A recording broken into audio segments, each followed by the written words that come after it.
نحمده ونصلي على رسوله الكريم أما بعد فأعوذ بالله السميع العليم من الشيطان الرجيم بسم الله الرحمن الرحيم رب اشرح لي صدري ويسر لي أمري واحلل عقدة من لساني يفقهوا قولي رب يسر ولا تؤثر وتمم بالخير۔ سورہ فرقان آیت نمبر 10 سے 20 تک۔ بسم اللہ الرحمن الرحیم۔ تبارک الذی ان شاء، بہت برکت والی ہے وہ ذات کہ اگر وہ چاہے، جعلا تو وہ بنا دے، لکا آپ کے لیے، خیرم من ذالک، بہتر اس سے، جناتن، ایسی جنتیں، ایسے باغات، تجری کے بہتی ہوں، من تحتها الانہار، ان کے نیچے سے نہریں، فیجعل کا قصوراً، اور وہ بنا دے آپ کے لیے محلات، قصر ان کی جمع قصوراً، محلات، کئی قسم کے محلات بنا دے۔ یعنی پچھلی آیات میں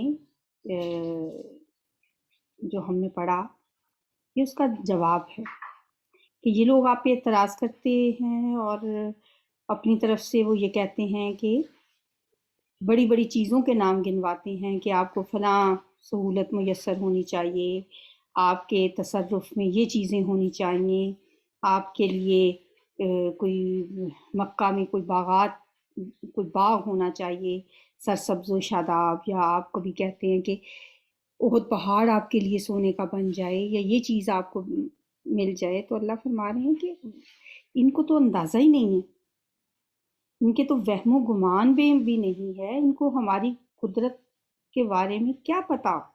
ہم تو اگر چاہیں تو ان کی یہ سوچی ہوئی جو چیزیں ہیں، ان سے کہیں بہتر چیزیں آپ کے لیے پیدا کر دیں، جو ان کے کبھی خیال میں بھی نہیں آ سکتی۔ جو ان مختلف چیزوں کے یہ نام گنواتے ہیں، یہ تو معمولی چیزیں ہیں۔ ہم اگر چاہیں، اللہ تبارک و تعالی جو بہت برکت والی ہستی ہے، وہ اگر چاہے، جعل لک خیر من ذالک، تو آپ کے لیے اس سے بہت بہتر بنا دے۔ وہ تو ایک باغ کی بات کرتے ہیں، جنات تجری من تحتها الانہار، وہ ایسے باغات کہ جن کے نیچے نہریں بہتی ہیں، اور آپ کے لیے کئی کئی محلات تعمیر کرتے۔ بل کذبوا بالساعۃ، بلکہ حقیقت تو یہ ہے، اصل بات تو یہ ہے کہ ان لوگوں نے قیامت کو جھٹلا دیا ہے۔ جو قیامت کو جھٹلاتا ہے، اس کے لیے پھر ہم نے کیا تیار کیا ہوا ہے؟ فَأَعْتَدْنَا لمن کذب بالساعۃ سعیرا، اور ہم نے تیار کر رکھی ہے اس کے لیے، کذبا جس نے جھٹلایا، بالساعۃ قیامت کو، سعیرا بھڑکتی ہوئی آگ۔ قیامت کو جھٹلانے والوں کے لیے ہم نے بھڑکتی ہوئی آگ تیار کر رکھی ہے۔ اذا رأتہم، جب وہ دیکھے گی ان کو، رأت مؤنث کا صیغہ ہے، جب رأت وہ دیکھے گی، ہم ان کو، ان مجرموں کو، جہنم جب دیکھے گی، من مکان بعید، دور کی جگہ سے، سمعوا تو وہ سنیں گے، لہا اس کے لیے، تغیظا و زفیرا، تغیظا غضب سے، غضبناک، غصے والی آواز، جہنم کے اندر سے بڑی غضبناک اور غصیلی آواز سنائی دے گی، و زفیرا، اور چیخنا چلانا۔ یعنی یہ جہنم جب ان کافروں کو دور سے میدان محشر میں دیکھے گی تو غصے سے کھول اٹھے گی، اور ان کو اپنے غضب میں لینے کے لیے چلائے گی اور جھنجھلائے گی، جس طرح سورہ ملک میں آتا ہے نا، اذا القوا فیہا سمعوا لہا شہیقا وہی تفور تکاد تمیز من الغیظ، جب جہنمی جہنم میں ڈالے جائیں گے تو اس کا دھاڑنا سنیں گے، اور وہ جوش غضب سے اچھلتی ہوگی، ایسے لگے گا کہ وہ غصے سے پھٹ جائے گی۔ اب یہ جہنم کا دیکھنا، جہنم کا چلانا، یہ یوں نہیں سمجھنا چاہیے کہ یہ کیسے ممکن ہے، آگ کیسے دیکھتی ہے یا آگ کیسے چلاتی ہے، یہ ایک حقیقت ہے، یہ کوئی استعارہ نہیں ہے۔ اللہ کے لیے اس کے اندر احساس کی قوت پیدا کرنا کوئی مشکل کام نہیں ہے، وہ جو چاہے کر سکتا ہے۔ وہ جب چھری کو حکم دیتا ہے کہ کاٹنا بند کر دو تو چھری کاٹنا بند کر دیتی ہے. تو جب آگ کو حکم دیتا ہے کہ آگ جلانا چھوڑ دے تو آگ ابراہیم علیہ السلام کے لیے ٹھنڈی ہو جاتی ہے. تو قوت گویائی دینے والی ذات اللہ ہے، جسے چاہتا ہے دیتا ہے. اور جب جہنم حل من مزید کی صدا بھی تو بلند کرے گی نا، سورہ قاف میں آتا ہے یوم نقول لجہنم حل امتلاتی فتقول حل من مزید. اس دن ہم پوچھیں گے جہنم سے کیا تو بھر گئی ہے، تو وہ کہے گی حل من مزید، کیا اور بھی ہیں، کوئی مزید بھی ہیں تو وہ بھی لے آؤ. استغفر اللہ. اللہ تعالیٰ ہمیں جہنم کی سائے سے بھی محفوظ رکھے. وَإِذَا أُلْقُوا مِنْهَا، اور جب وہ ڈالے جائیں گے منہا اس میں سے، مکانن کسی جگہ میں، ضیقن تنگ جگہ میں. ضیقن کا لفظ اس دعا میں بھی آتا ہے نا، اللہم انی اعوذ بک من ضیق الدنیا و ضیق یوم القیامہ. اللہ میں تجھ سے پناہ مانگتی ہوں دنیا کی تنگیوں سے اور یوم القیامت کی تنگیوں سے. تو ضیق کا مطلب ہے تنگی، تو یہ بھی اسی سے لفظ ضیقن، کسی تنگ جگہ میں. مکانن ضیقن، جب جہنم میں آپ دیکھیں پچھلی آیت سے لگتا ہے کہ وہ بہت وسیع ہے جہنم. وہ کہتی ہے کہ اور بھی لے آؤ، جتنے بھی جہنمیوں کو میں ڈال دو، میرے اندر بڑی جگہ ہے. لیکن جہنمیوں کو اس میں تنگ جگہوں میں ڈالا جائے گا. مکانن ضیقم مقرنین، زنجیروں میں جکڑے ہوئے. دعاؤ، تو وہ پکاریں گے، ہنالکا وہاں یا اس جگہ، سبورا ہلاکت کو، یعنی موت کو. جب جہنم میں پہنچائے جائیں گے تو اس وقت پھر وہ چیخیں گے، چلائیں گے اور موت کی آرزو کریں گے. عذاب سے تنگ آ کر کہیں گے کاش انہیں موت آ جائے اور انہیں فنا کر دیا جائے. تو ان سے کہا جائے گا کہ اب ایک موت کو نہیں پکارو، لا تدعوا اليوم ثبورا واحدا. انہیں کہا جائے گا نہ پکارو آج ایک ہلاکت کو، ودعوا ثبورا کثیرا، بلکہ پکارو بہت سی ہلاکتوں کو، بہت سی موتوں کو. یعنی اب تمہاری قسمت میں ہمیشہ کے لیے ہر قسم کے عذاب ہیں، ہر طرف موتیں ہی موتیں ہیں. تم کہاں تک موت کا مطالبہ کرو گے؟ قل، کہہ دیجئے، اذالک خیر، کیا یہ بہتر ہے، یعنی یہ عذاب، جن عذابوں کا یہاں تذکرہ کیا گیا ہے، یہ بہتر ہے ام جنت الخلدی، یا ہمیشگی کی جنت، ہمیشہ کی جنت، التی، وہ جو، وعد المتقون، جس کا وعدہ کیا گیا ہے متقین سے، متقی لوگوں سے جس جنت کا وعدہ کیا گیا ہے وہ بہتر ہے، یا اس قسم کے جہنم کے عذاب بہتر ہیں.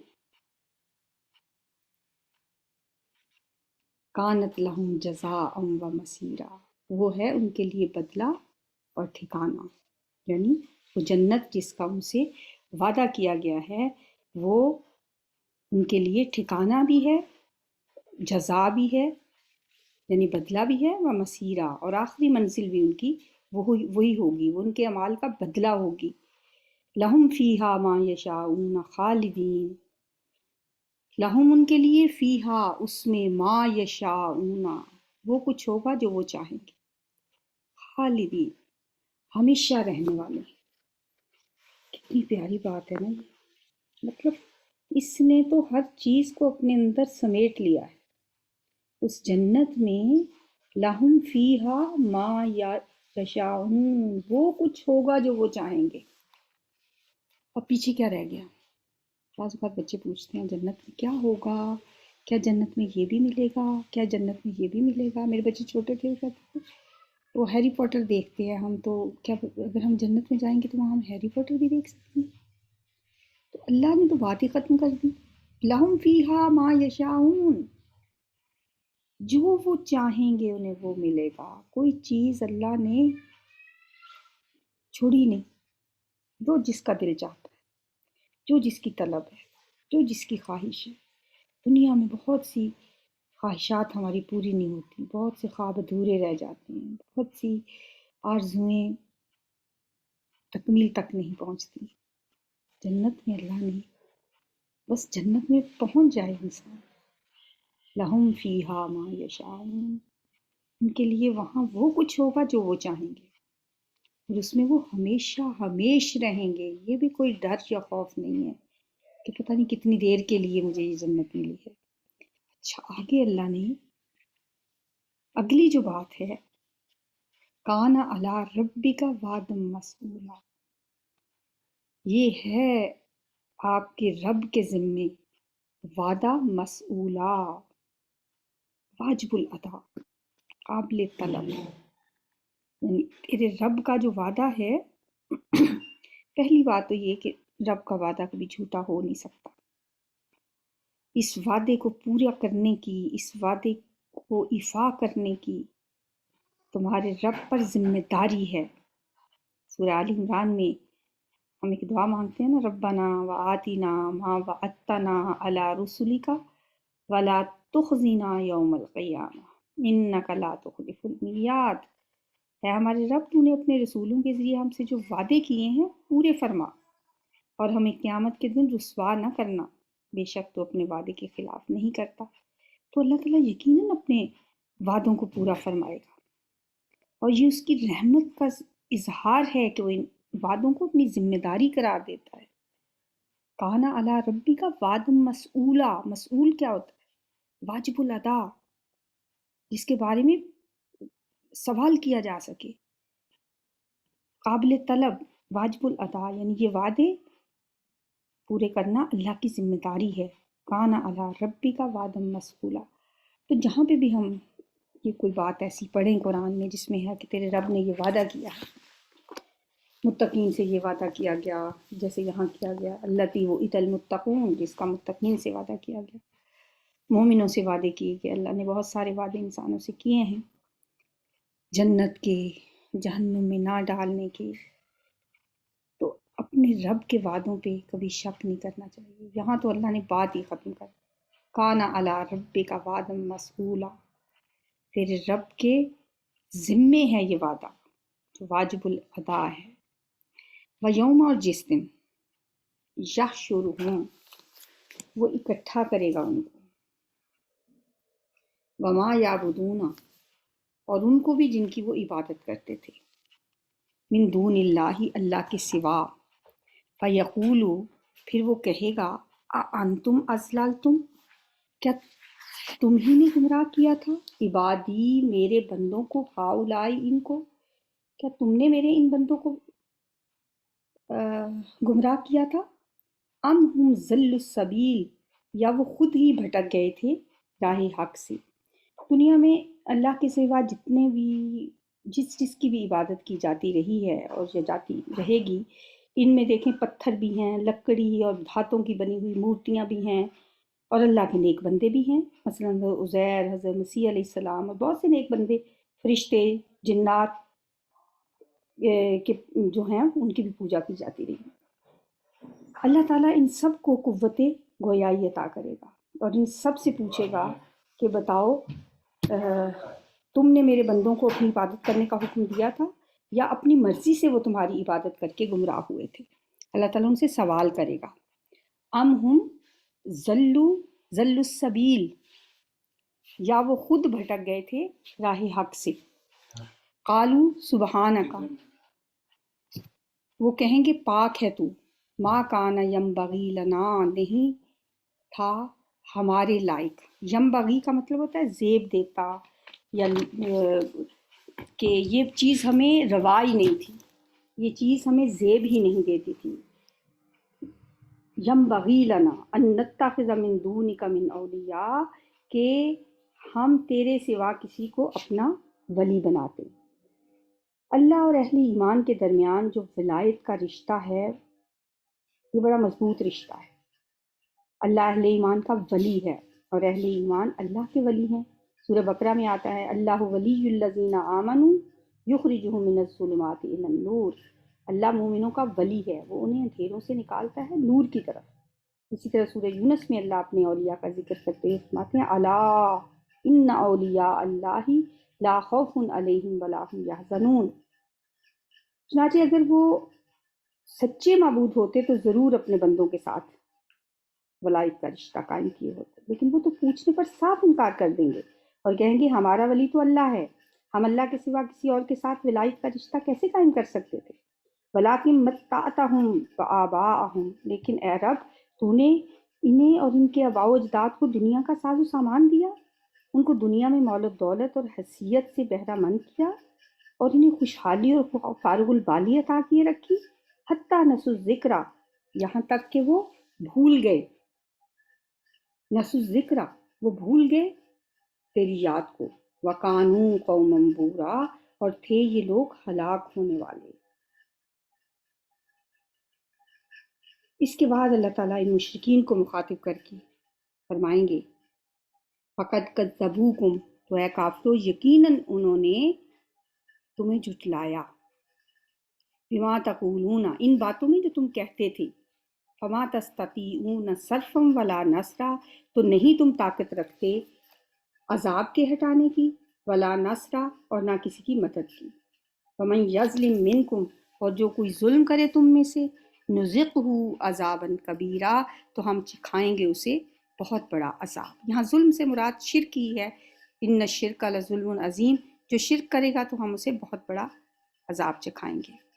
وما ارسلنا قبلک من المرسلین، اور نہیں ہم نے بھیجا آپ سے پہلے رسولوں میں سے، الا مگر انہم، بے شک وہ، لیاکلون الطعام، وہ یقیناً کھانا کھاتے تھے، ویمشون فی الاسواق، اور وہ چلتے تھے بازاروں میں۔ جیسے پیچھے اعتراض کیا گیا نبی صلی اللہ علیہ وسلم پہ کہ یہ آپ تو بازاروں میں چلتے ہیں، کھاتے پیتے ہیں، آپ رسول کیسے ہو سکتے ہیں؟ تو اللہ فرماتے ہیں پہلے بھی اللہ نے جتنے رسول بھیجے وہ بازاروں میں چلتے پھرتے بھی تھے، کھانا بھی کھاتے تھے۔ وجعلنا بعضکم لبعض فتنہ، اور ہم نے بنایا ہے تم میں سے بعض کو بعض کے لیے آزمائش۔ یہ بڑی خوبصورت اور بہت پیاری آیت ہے، اور یہ بس لکھنے والی ہے، دل کے اوپر اس کو لکھ لینا چاہیے۔ ہر انسان کے لیے کوئی نہ کوئی انسان آزمائش بن جاتا ہے۔ اہل مکہ کا یہ جو مکی دور ہے، درمیانی دور کی یہ صورت ہے، وہاں پہ مسلمانوں کو بہت ستایا جاتا تھا۔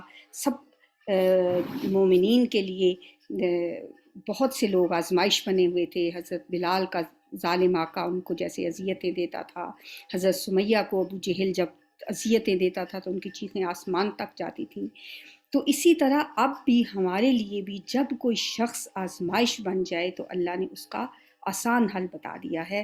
مجھ سے کوئی آ کے پوچھے کہ بھئی میرے لیے یہ مسئلہ ہے، سسرال والے تنگ کرتے ہیں، شوہر کی طرف سے تنگی ہے، بچے پریشان کرتے ہیں، تو میں کہتی ہوں کہ 18ویں پارے کی آخری لائن پڑھ لو جا کے، اللہ نے تمہیں اس کا جواب بتا دیا۔ وجعلنا بعضکم لبعض فتنہ، ہم نے تم میں سے بعض کو بعض کے لیے آزمائش بنایا ہے، تو اب تمہیں کرنا کیا ہے وہ بھی اللہ نے حل بتا دیا۔ جب کوئی بندہ تمہارے لیے آزمائش بن جائے تو اللہ پھر تم سے پوچھتا ہے اتصبرون، اے میرے بندے کیا تم صبر کرو گے؟ اس کو تو میں نے بنایا تمہارے لیے آزمائش، اب تم بتاؤ کہ تم کیا کرتے ہو۔ اتصبرون، اللہ یہ نہیں کہتا صبر کرو، سوال پوچھتا ہے اتصبرون، کیا تم صبر کرتے ہو یا نہیں کرتے؟ اگر صبر کرو گے تو سن لو وَقَانَ رَبُّكَ بَصِيرًا، اور تیرا رب خوب دیکھنے والا ہے، وہ بھولنے والا نہیں ہے اور نہ وہ ناقدری کرنے والا ہے۔ جو برداشت کر رہے ہو اس کا صلہ تمہیں ضرور ملے گا۔ وَقَانَ رَبُّكَ بَصِيرًا، اور تیرا رب دیکھ رہا ہے۔ اللہ سے دعا ہے کہ ان آیتوں پہ غور کرنے، سمجھنے، ان کو بار بار پڑھنے اور اس پہ عمل کرنے کی اللہ تعالیٰ ہمیں توفیق عطا فرمائے۔